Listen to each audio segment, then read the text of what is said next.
You're listening to Rock-N-Sexxy UnCensored, bringing you the cutting edge of the entertainment world weekly, hosted by Lynn. Woohoo! All right, you guys. Happy Thursday. Welcome back to another amazing episode of Rock-N-Sexxy UnCensored.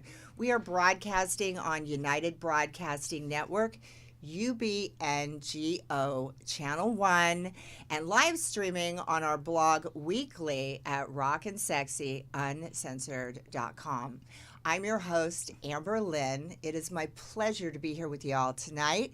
And joining me is Joe Williamson in the co-host seat. Hey, thank you so much, Amber, and you look absolutely beautiful as ever. Well, thank you, Joe. It's good to have you back in the house again. Folks, RNSU works overtime to bring you the cutting-edge talents of the music and entertainment worlds, and tonight is no exception. Our first guest tonight, an amazing and extremely busy actor. He's appeared in Disney's Pirates of the Caribbean, The Curse of the Black Pearl, Planet of the Apes, Anger Management opposite the great Jack Nicholson and Adam Sandler. And he's also appeared in the superhero film Deadpool. He provided the voice of Thanos in two Marvel series, Avengers Assemble and Guardians of the Galaxy. Please welcome to Rock-N-Sexxy UnCensored, Isaac Singleton Jr. is in the house tonight. Hey! Hello, Glad to be here. Isaac. Hi. We are honored to have you on our show tonight. Thank you for joining us. Well, thank you for inviting me. I'm happy to be here. Joe. Love your work, and pleasure having you here. Thank you so much. So thanks for inviting me, like I said. Guess what, guys? We are adding some femme fatale energy to our show as well. She is known for many roles, from playing the bombshell in Jackie Chan's The Biggest Brawl. She appeared with Yul Brynner in the film The King and I. She was the largest female role ever in the original Kung Fu TV series, as well as appearing on Golden Girls, shows like Married with Children, and she now has her very own cooking show called Cooking with Joycelyn. Please welcome to our show, Joycelyn Lou. Hi. How are you doing, girl? Just great. How are you? It's good to have you in the house. Thank you. All right, you guys, both people are wearing purple. Did you notice that coming in the door? Great minds obviously think alike. Or ESP. ESP. Mm-hmm. And I also heard a little thing on the way here that you two were having dinner together in the same restaurant.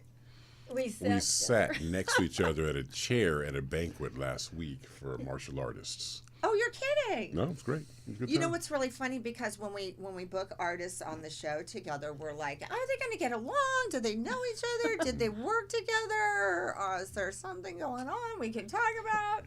And then you guys both come in wearing purple, so I was like, is there something going on here we don't know? It's just a coincidence. Yeah. Isn't that great? But it's funny because when I saw the write-up you did, and then I saw his picture, I went, wait a minute. And then I remembered, I asked you how to spell your last name, and then there you were. That's awesome. So do you guys know each other before you came on the show, or? Like I said, we met that week. It was only not even a week ago. Yeah. It was last Sunday. We were having the Dragon Fest. After Dragon Fest, they had sort of a banquet of tons of martial artists, and I just happened to be lucky enough to sit next to him. I would feel very lucky sitting next to you too, Isaac. But to be honest, it's been 2 weeks now because last Sunday I was in San Diego at a birthday party, so it's been the week before that now, so it's 2 weeks now. Time flies, doesn't it? Such a nice guy. Mm-hmm. That's the one thing that I heard about you when I was saying that I had you booked on the show. I'm just going to take this earring off because it keeps trying to fall off. They said, "Oh, he's so humble," because I said he's 6'5" and he's just all in your acting reel and all of your movies. You just look like this just giant character. And they said he's such a nice, humble guy. That's you can attribute that to my parents, the way they raised me, and I'm just very happy to be that guy. I'm happy to play these mean, tough characters online, on film or whatever. But yeah, in real life, I'm just a nice. Is that guy. what you mostly typecast as is your in your films? Because I did see some of that where there was a few roles that we're going to be talking about tonight. Tell us about your acting journey. How'd you get started? Okay, it's not a short story, so I got a message from God when I was a sophomore in college that He'd been showing me since I was 4 years old that I was supposed to be an actor. I said, "Okay, God, I understand what you've been telling me for a while. I'm going to be an actor now." So I was at Florida A&M University. I was an economics major because my goal was to become a commodities broker after college. And my goal since 8th grade, I was going to be a commodities broker. That was my goal. But my sophomore year of college, God showed me these signs I was to be an actor because I was taking What was a theater. the sign? Well, then you got to go back to the very beginning then if you want to hear it, because I don't know how much time you've got. Okay, no. Well, I definitely wanted to know, like, what was the sign? Was it? Do you remember you were a little girl and people would say, "Hey, what are you going to be when you grow up, Amber?" Remember that? Mm-hmm. What'd you say when you were 4? I wanted to be a beauty queen. Okay. Yeah. When I was 4, I wanted to be a mad scientist. Now, I'll fast forward and get all this. But the reason why I say this is because every time somebody asked me what I was going to be for a living, you know how we don't think in letters and numbers, we think in pictures? No matter what age I was at, I always get this flash of picture. The picture was a bunch of people sitting in a room. The room was dark. There's a blue light shining on their faces, and they were looking at the light with interest. I could see where they were sitting, the clothes they were wearing, and everything like that. But when I was 4, that vision would pop in and pop out. I said, "I'm a mad scientist." And I got older, I want to be a football player. Then I want to be an eye doctor like my dad for a little while. And then 8th grade, I settled and wanted to be a commodities broker and work in the commodities market. And make a ton of money. Yeah, that would have been great. I also wanted to make a ton of money when I was growing up. So anyway, flash forward to no matter what age I was at, every time I asked that question, "What are you going to do when you grow up?" I'd answer the question, but I always get that same flash of those people. So now flash forward to my sophomore year of college. I'm an economics major at Florida A&M University. And that semester, I decided to take a theater class because I've been in public speaking since I was in 9th grade. So I took the theater course, and the theater director at my university asked me to come audition for a play. I got the lead in the play. And now I'm doing the play with the theater majors, and they're like, "Man, Isaac, y'all think about doing this for a living?" I said, "I like it a lot, but I think I'm supposed to be a commodities broker." Anyway, the same semester, the stock market made a recorrection, and I started evaluating, why do you want to be a broker? I did a pros and cons list, and I was praying to God about it. The pros list was short. I could make a lot of money. The cons list was a lot longer. But anyway, I walked to the Dollar Theater in town, I had to cross Florida A&M's campus, across Florida State's campus to get to the Dollar Theater. And like I'm saying, praying to God, should I be an actor? Should I be an actor? Or should I be a commodities broker? I get in the theater. The lights come down. The movie starts. And all of a sudden, this voice inside of my head said, "Isaac, turn around." When I turned around, I saw the exact people I've been seeing since I was 4 years old, where they were sitting, the clothes they were wearing, and the blue light shining on their face was the movie reflection on their faces looking at the screen, and me looking at them. So that's them looking at the screen. I said, "Okay, God, you want me to be a main actor? Okay, that's what I'll do."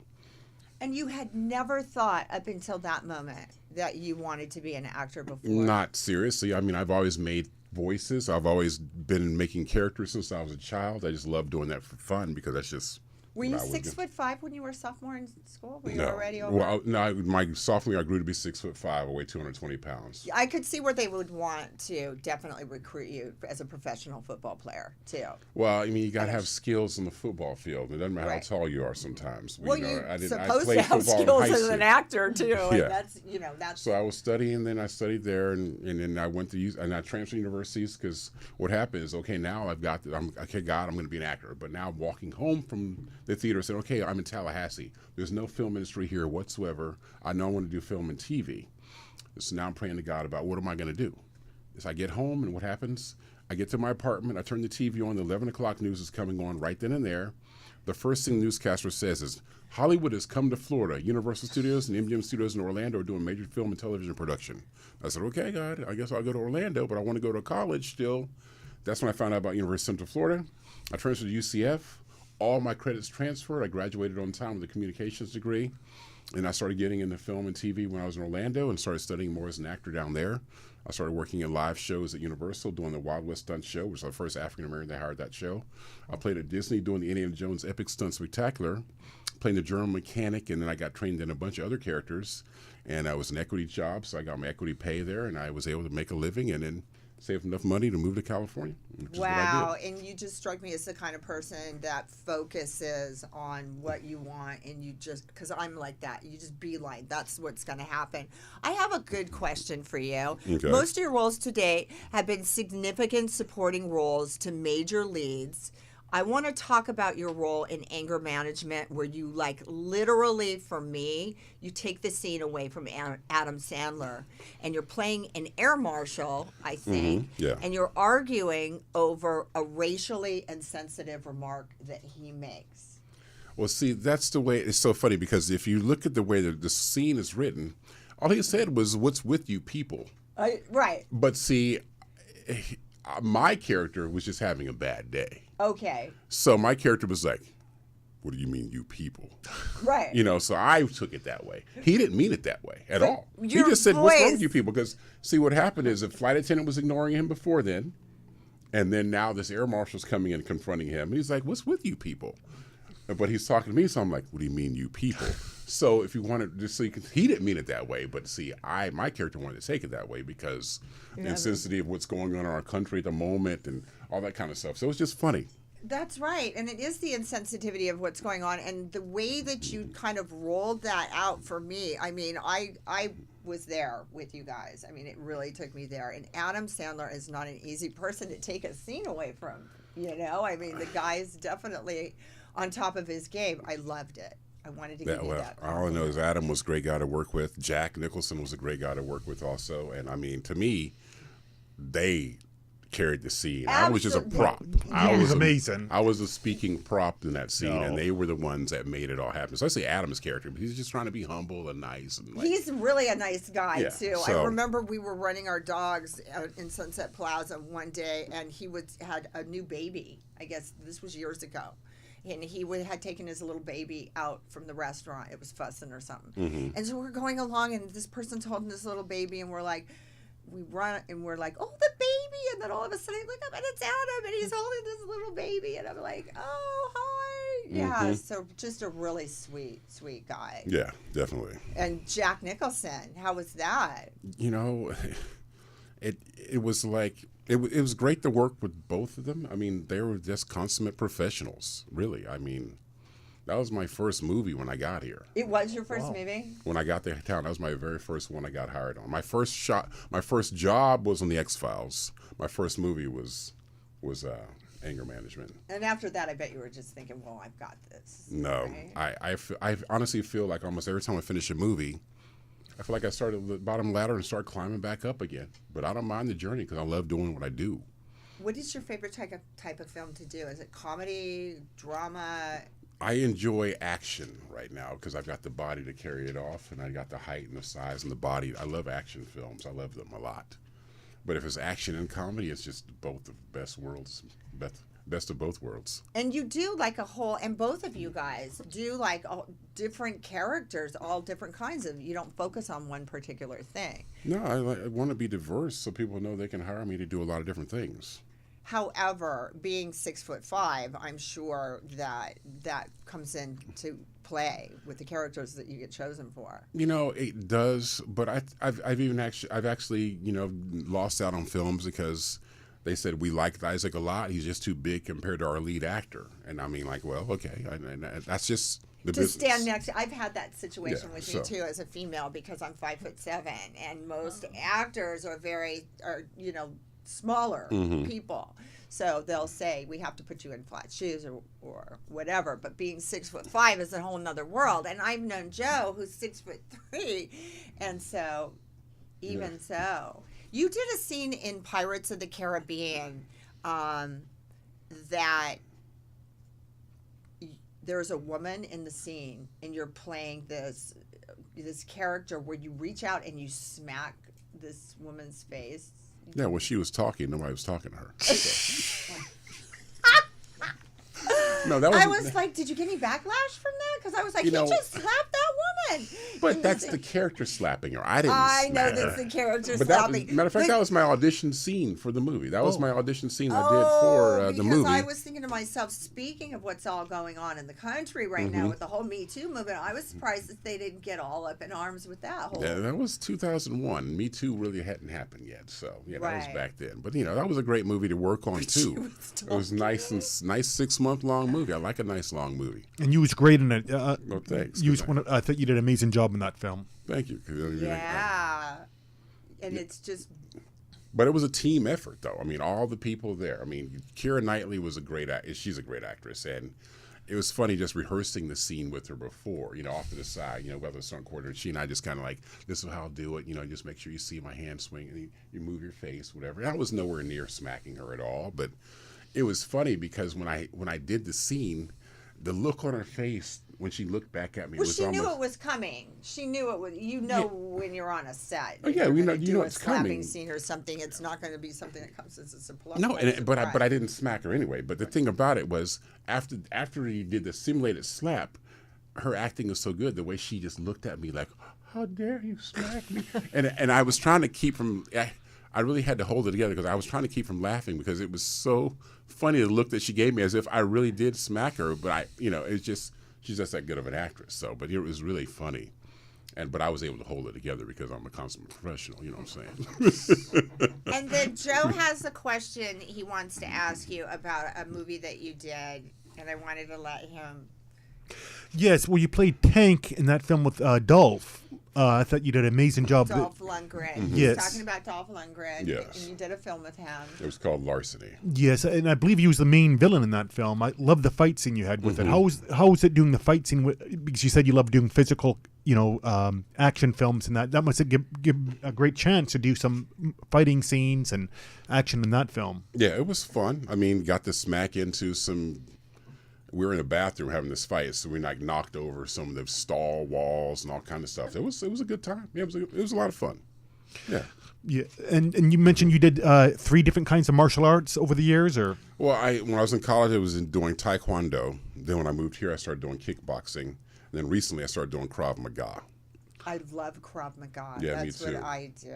Yeah. So there's no katas involved. Just learn how to kick and get in, injure somebody, and get out. It's not all about combat, right? It's all combat, Yeah. and it's great. And it also works really great with movie making as well because of the way they train you. It's like it's in up close, and it's also great for the head. Really great for your focus and your energy and stuff like that. Yeah. Even the stances are different. I like it. It's different than karate or martial. The stances aren't even the same. Even movement of hands aren't the same. It's great. I like it. I don't know. Are you having problems finding people that will spar with you? Because I feel it's just who's in come on, class. let's go.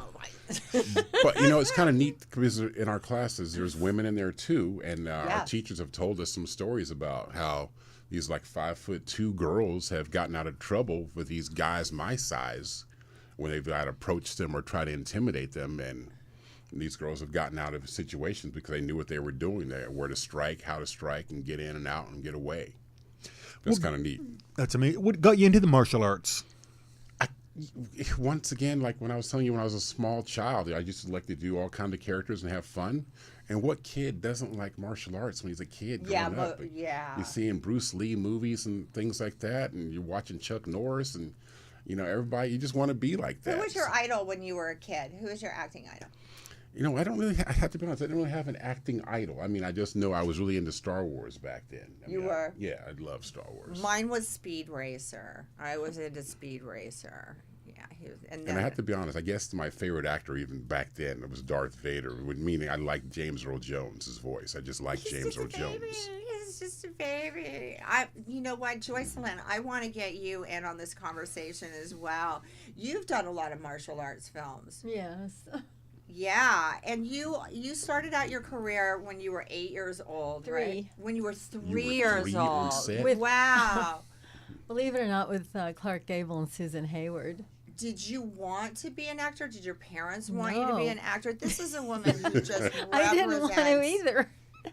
I didn't want to. I was really shy, and I'm so shy that when they used to say here, you have to say here when they call your name, and I wouldn't. They thought I was like hearing impaired, and they had my dad take me to get my ears cleaned out, and I'm like, oh my God. So your parents were like, "Oh, we have a pretty baby. Let's put her in film," right? Well, my mother was, my parents worked for William Holden, before I was born. So they already were kind of into that. And my mother was a singer, and she also did a lot of extra stuff. In those days, there weren't a lot of Asian parts, but she was in Sayonara as Marlon Brando's mother-in-law, and she worked on Tales of the August Moon, and she worked on The Ugly American also. A lot of movies with Brando. Oh, wow, yeah. I remember those. And so, I was picked to do this little scene with this boy. He was like adopted by Ronald Reagan in this movie, and they wanted me to do a Tisket a Tasket and chase him.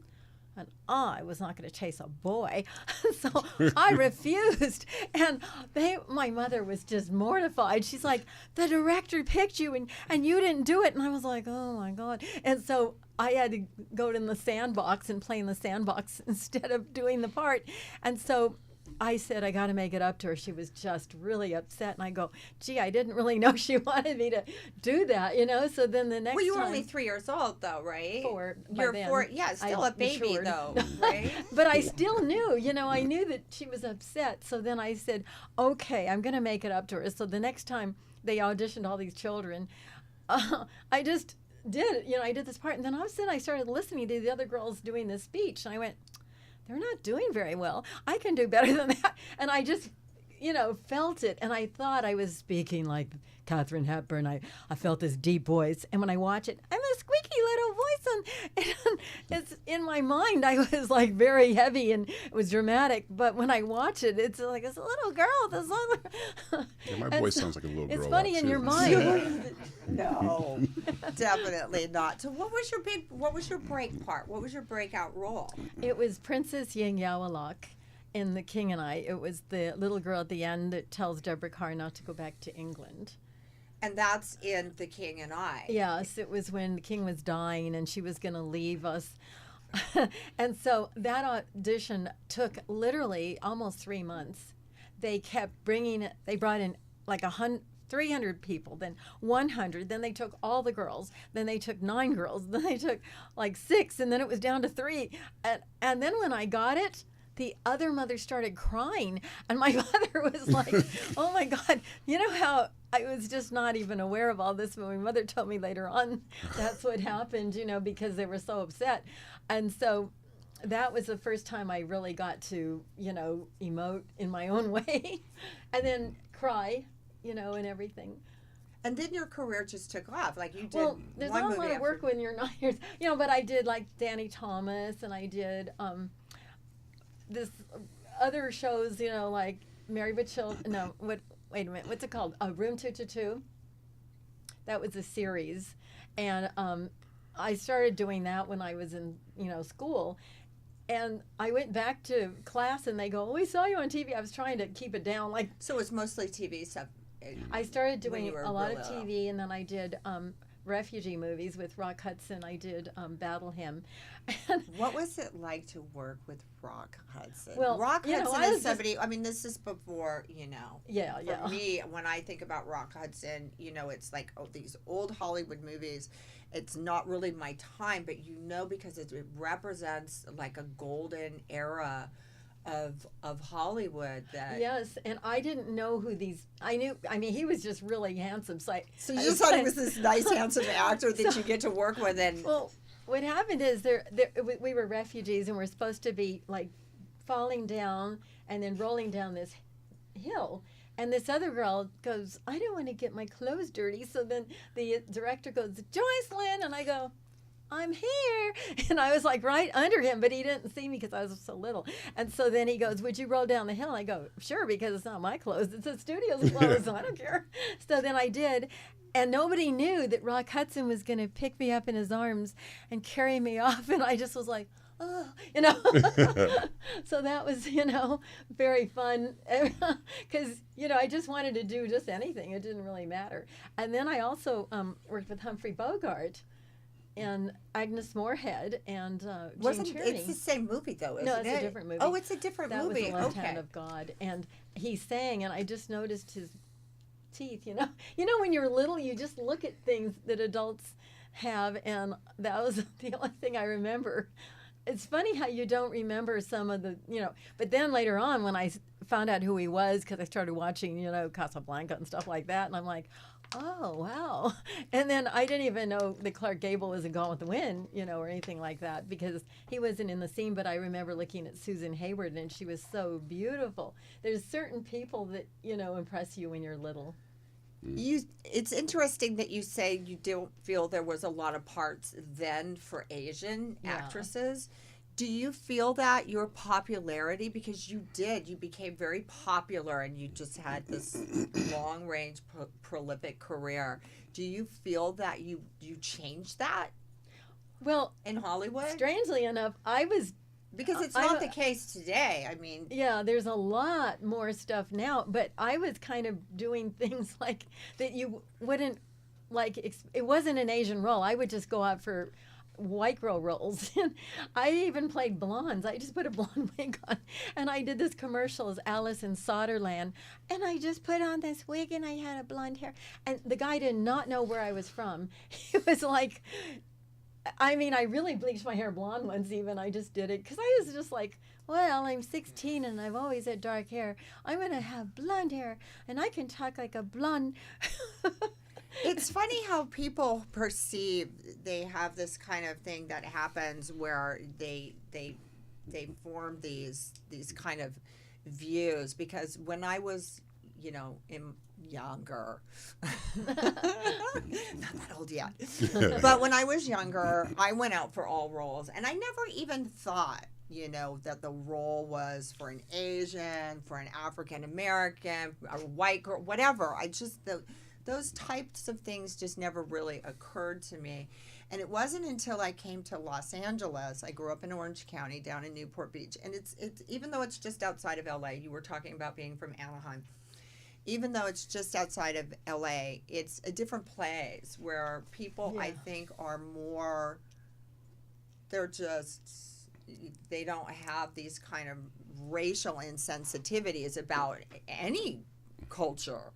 And when I came to LA, I noticed a lot of that in the movie making and the entertainment industries. And I'm so glad that it has come full circle today, where we are now like breaking out with the movement of people who are no longer putting up with these kind of stereotypes or allowing them to go on. And it's become like almost a war. It created almost like a war.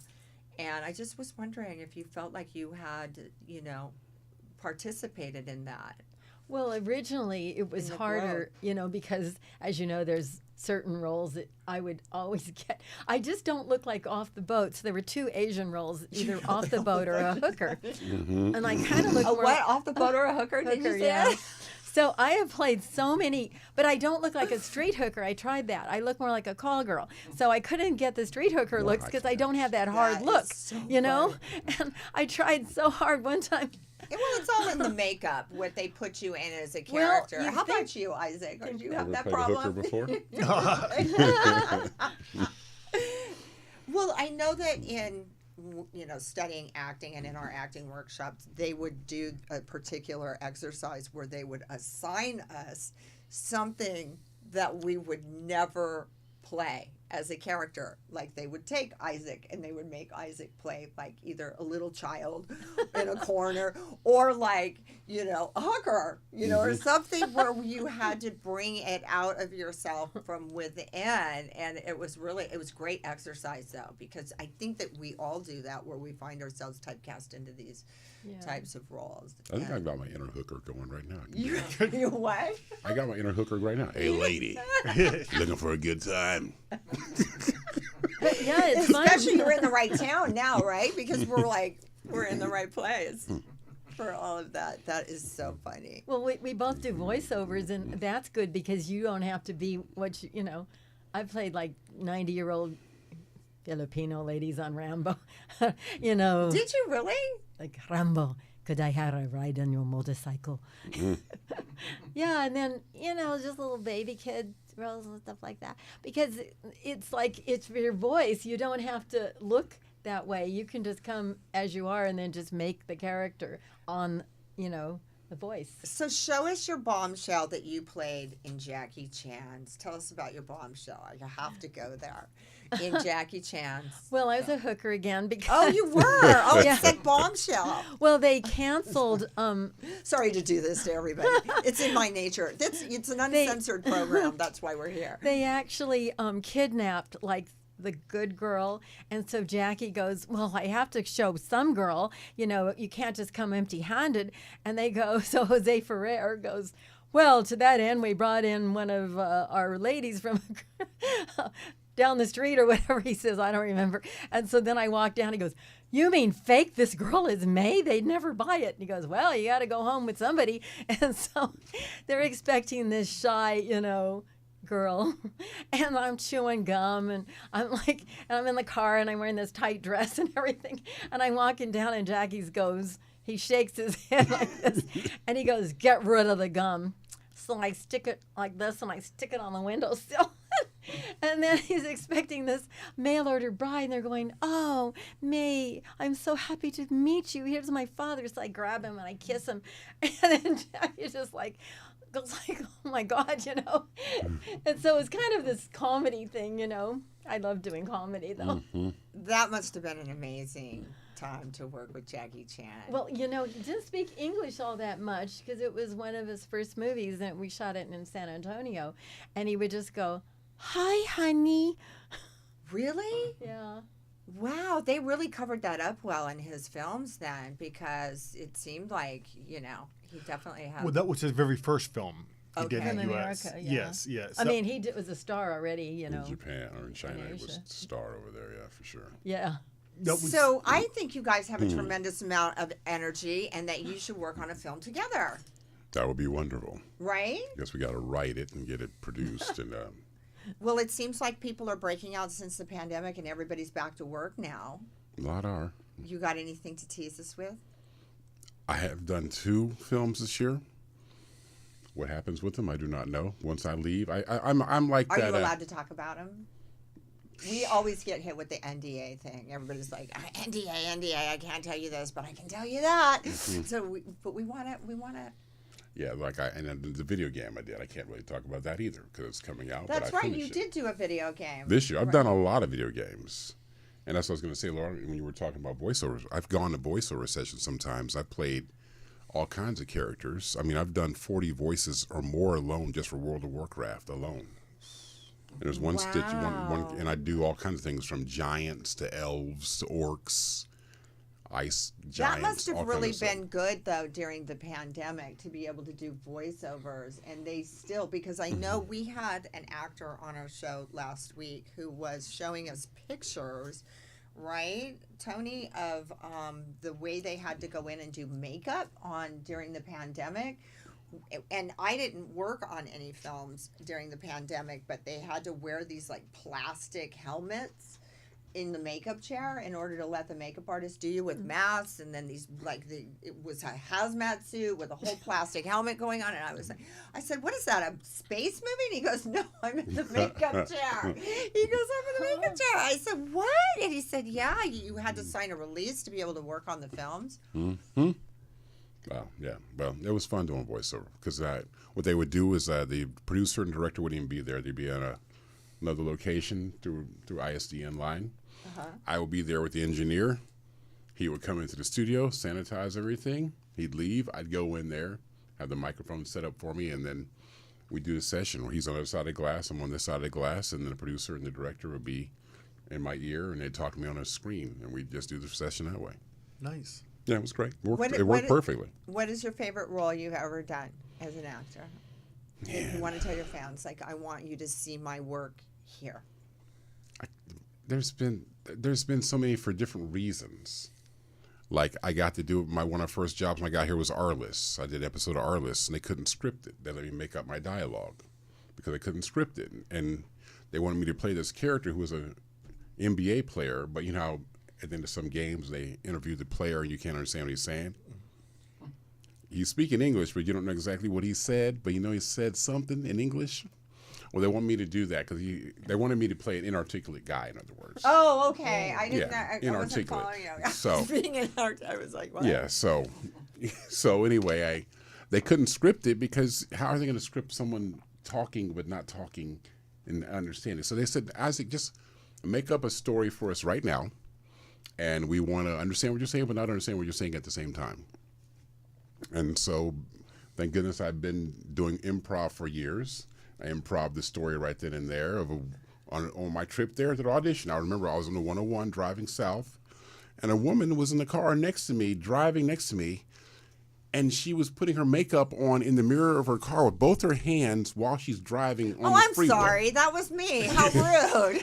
And I told them the story, and they were laughing when I still left the room. Nice. And when I got home, I got a call from the wardrobe department asking for my sizes even before my representation had called me. So I said, I must have gotten that one. So I love it when you get home and the wardrobe's calling you before even your agent or everybody knows you got the job. So I was like, oh, hey, that's good.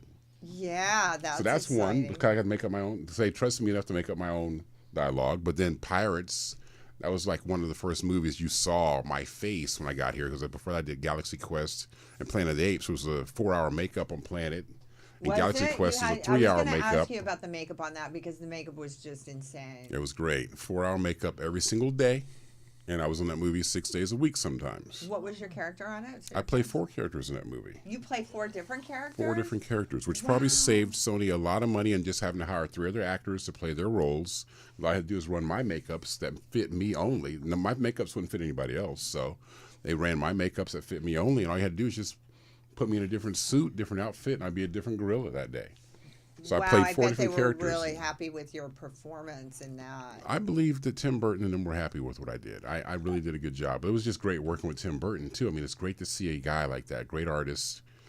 And when you see that he's getting the scenes and shots he wants, it's like a kid opening a present at Christmas. He's got a grin on his face. He's got such excitement, and it's just great to see that you're helping the project come to life. I love that.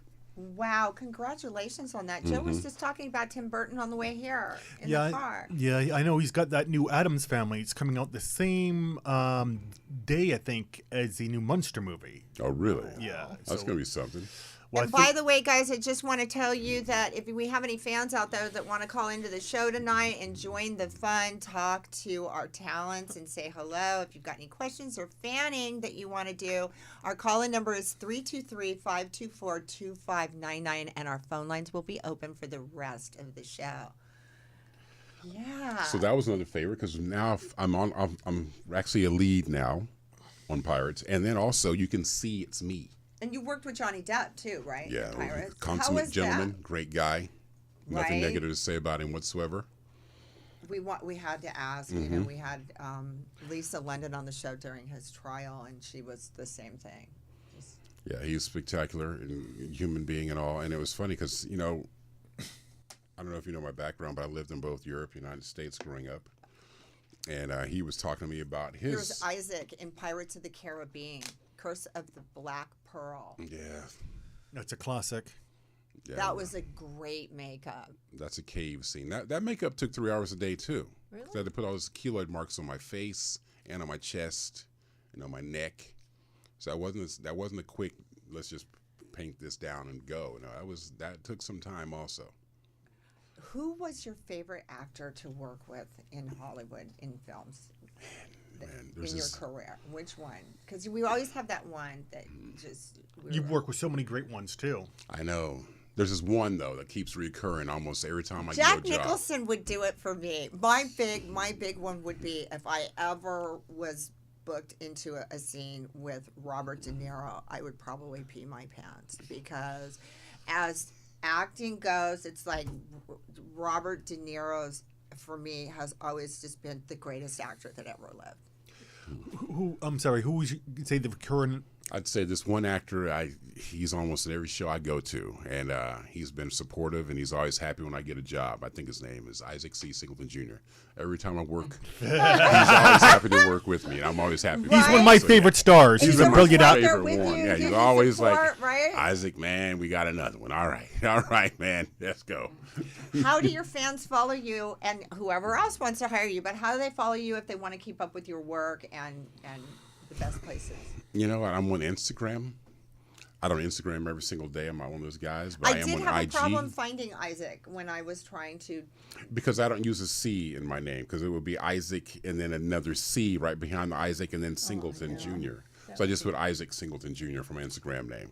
Okay. But it's verified, so yeah. Yeah, no, because I did see that in some of your publicity that it said that you specifically wanted to use the C in your name. I didn't know if there was another actor on IMDb or something like that. I just feel like Isaac C. Singleton Jr. flows better than Isaac Singleton Jr. I just like the way it sounds. Isaac C. Singleton Jr. You know? I like it. Works for me.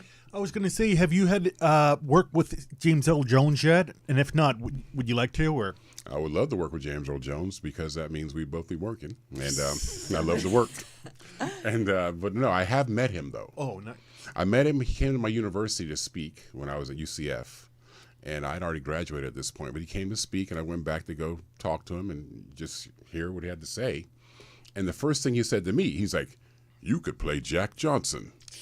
Do you know who Jack Johnson is? No.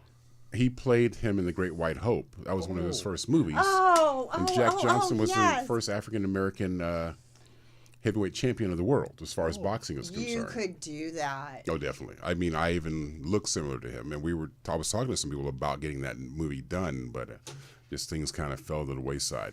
It's funny because when you mentioned Dolph Lundgren, I immediately looked at you and thought, you could have been one of the players in the Rocky movies who played the opposite to Stallone. If I hadn't been a child then, but yeah. Right. Well, you could be in the new one. They got the Creed ones. I'm just talking about the style of character that he could come up with. And they do. They have the new Creed, but he's got the what's the series he's got where he's got all the people in it? The Extendables. The Extendables. We had an actress on the show. You mean the Expendables? The Expendables. Okay. I'm like, the Extendables. They're like extended them out. We know what you went. Oh, poor Joe. Yeah, the Expendables, Gotcha, Joe. Yeah. There's a new one coming up pretty soon. It's called the Extendables. You know what he meant. I would definitely love to be in those, though. Those are great films. They're fun. Yeah, a lot of fun. Same question for Joycelyn. Who is the person that you worked with in all of your movies? Is there anybody that, because I know you worked with President Ronald Reagan. I mean. Yeah, but he wasn't, I remember that's the scene that I wouldn't do. Oh. And I got demoted to the sandbox. So you had an opportunity to work in a scene with him. Yes. Okay. But I just was like, not going to chase the boy. You're not going to chase the boy. And that was before he became president as well, right? Yes. So then after that, it must have been a trip to say, oh my goodness, this actor's... It didn't even dawn on me that way. Nowadays, with the way things have gone in politics, I know that wouldn't be shocking. But when Reagan became president, it was that we had an actor who became... I know. So who would that be? Would it be Jackie Chan if you had your... Of all the people? Yeah. Who would be your favorite? I really like doing comedy. I'm trying to think of who was the funniest person. I actually did like working with Betty White. I worked with her on Days of Our Lives, and I played a hooker on Married with Children. No, Golden Girls. I'm sorry. I get them all mixed up. Because I saw we so were all many in episodes. jail together. Really? Well, it was, yeah. Oh, my goodness. I think I remember that episode. I used to watch Golden Girls. I know. It's all reruns, they're all in Nick at Night and stuff like that. Because I like watching those old Who was your favorite comedies. Golden Girl? Would it be Betty White? I loved Betty White. I think so, because she's really dingy like me. No, you're not thinking. I kind of, like the crazy characters like that. It's funny because I look like more... I don't know, like more, I guess, because I'm Asian, look exotic and stuff like that. But my thing is more like comedy. I do a takeoff on May West. It's May East. You want to give us a little taste? Is that an egg roll in your pocket? Or are you just glad to see me? Those of you that haven't tried Asian women, I'll give you a new slant to it. Haven't had many complaints. In fact, most of my men are hungry for more. An hour later. Oh my gosh. Oh, that's awesome. Oh my goodness gracious. And now Isaac's going to do the same role. That's awesome. So what's coming up for you, girl, for your fans? Well, I have You have a new cooking show? No, well, my cooking show's been going on for a while. It was my first season is on Amazon Prime, but I discovered that a lot of people don't really want to watch 22 minutes, which is the, time you have to do because their attention span is really slow. And plus, I don't like to drag things out. Let's just make this dish, And so I've started making quick tips, and I started making faster meals at like 10, 15 minutes, even if you can put everything together, because most people, they're so busy. They just want something that's easy to make. So I always say my meals are fast, cheap, and easy, like my men. And so it's called Cooking In with Joycelyn. And I've had lots of different characters, and I like to bring in different people, who've never cooked. They go, oh, but I don't know how to cook. I go, that's why I like it, because then they ask questions. Why are you doing this? Then I explain, and then I can kind of teach people stuff at the same time. And then they'll go, okay, how many teaspoons did you put in? And then I have to repeat it. And then they go, so that was 4 teaspoons of that. And then it works out better. But if somebody already knows, they might go, what are you doing? And so it kind of works out nicer when people are really ignorant in cooking, because then I can explain. Are they Asian-based cuisine? Oh, no. So it's all different kinds of things. My parents had a regular American restaurant. It was like a 50s diner, like cheeseburgers. I think it would be chicken great to fried get steak. Isaac on the cooking show. Do you cook? I do. I have You to cook do? for myself. I'm a bachelor. I'm not married. I have no girlfriend right now, so I gotta Oh take my care of goodness, myself. girls! Yes, There ladies. he is, in all his I'm glory, available. 6'5", gorgeous, successful, talented, and humble, and a hell of a nice guy. Well, I'm a Christian guy too, Yeah. definitely. Even there you go. Well, there's a lot of them all over L.A. If you're looking for a girl in L.A., there he is, guys. What do you want to tell your fans before we close? How to follow you? I'm on Instagram at Isaac Singleton Jr. It's ISAAC. A lot of people misspell Isaac a lot. It's ISAAC. Then Singleton, SINGLETON. Then Jr. JR. And it'll pop right up. It pops up right before you even finish typing my name out.